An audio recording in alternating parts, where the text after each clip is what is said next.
Nah, ini contoh ya. Contoh, ini ada sebuah tabel, kolomnya nomor pegawai, kemudian nama depan, nama belakang, kode departemen tempat dia kerja, kemudian nama departemen tempat dia kerja. Sebagai primary key adalah nomor pegawai. Ya. Nah, di sini ada yang melanggar, ya, melanggar, yaitu apa? Oke, Anda lihat di sini antara Word departemen dan departemen name. Ya, saya bisa menentukan nilai dari nama departemen dengan melihat nilai Word departemen. Ya, contoh, kalau E11, kalau Word departemennya E11, pasti nama departemennya apa? Operation. Kalau kode departemennya E21, pasti nama departemennya adalah software support. Ya. Nah, contoh ini, nah E11 lagi, ternyata pasti operation. Nah, di sini ada pelanggaran. Ya, ada pelanggaran. Jadi, kolom non-key nilainya bisa ditentukan oleh nilai kolom non-key lain. Nah, itu pelanggarannya. Mestinya, ya, untuk kolom non-key nilainya cuman bisa ditentukan oleh primary key. Sedangkan untuk kasus tabel ini, kolom non-key nilainya bisa ditentukan dari non-key. Nah, bagaimana cara mengatasinya? Nah, cara mengatasinya hampir mirip ya dengan yang 2NF tadi.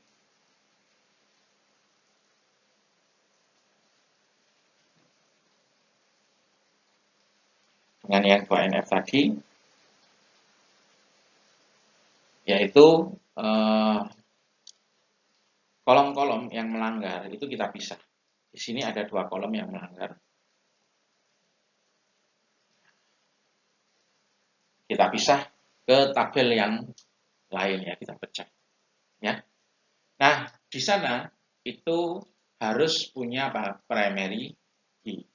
Primary key. Kemudian ini kan anggap saja sudah hilang. Sudah hilang. Kita menambahkan satu kolom baru pada tabel asal ini. Ya.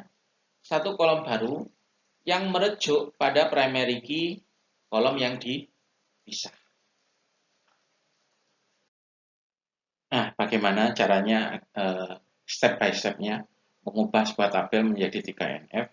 Nah, diterangkan di sini ya, sesuai dengan contoh sebelumnya.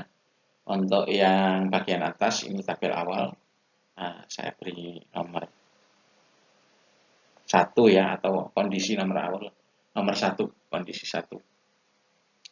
Kemudian pada kondisi 1 ini ada 2 kolom ya yang melanggar, yaitu work department dengan departemen name. Nah, 2 kolom tersebut harus dipisah ya. Dipisah menjadi tabel tersendiri. Misalnya tabelnya saya namakan departemen, boleh. Karena isinya kan memang data departemen ya. Nah, di sini tabel departemen harus punya primary key ya. Nah, kebetulan untuk kolom work depth ini itu sudah layak menjadi primary key sehingga work depth itu digunakan sebagai primary key. Nah, kita lihat untuk tabel awal yang sudah ditinggalkan tersisa 3 kolom ya. Nah, di sini ada informasi yang hilang ya. Apa? Yaitu pegawai itu kerja di departemen apa? Contoh baris pertama 290 John Parker. Kerja di mana dia? Kan nggak ada informasinya, baik di tabel kiri maupun kanan ya. Kiri maupun kanan nggak ada. Baris kedua, employee number 320, Ramlal Mehta. Dia kerja di mana? Kan nggak ada keterangannya. Agar informasinya tidak hilang, kita menambahkan satu kolom baru. Nah, ini sebelumnya ini kita namakan kondisi 2, terus ini kondisi 3. Ya. Di kondisi 3 ini kita menambahkan satu kolom baru di sini, berisi dia kerja di mana. Ya. Cukup dituliskan ID dari departemennya saja ya. Contoh, yang baris pertama, John Parker, tadi kerja di operation. Kita lihat di sini operation, primary key-nya apa? 111, maaf, E11. Nah, di sini kita tuliskan E11. Ramalan Mehta di bagian software support ya tadi di sini. Nah, kita tuliskan kodenya atau ID-nya software support. Sehingga di sini kolom word depth di sini statusnya adalah foreign key yang merujuk ke tabel departemen. Ya, sehingga kalau digambar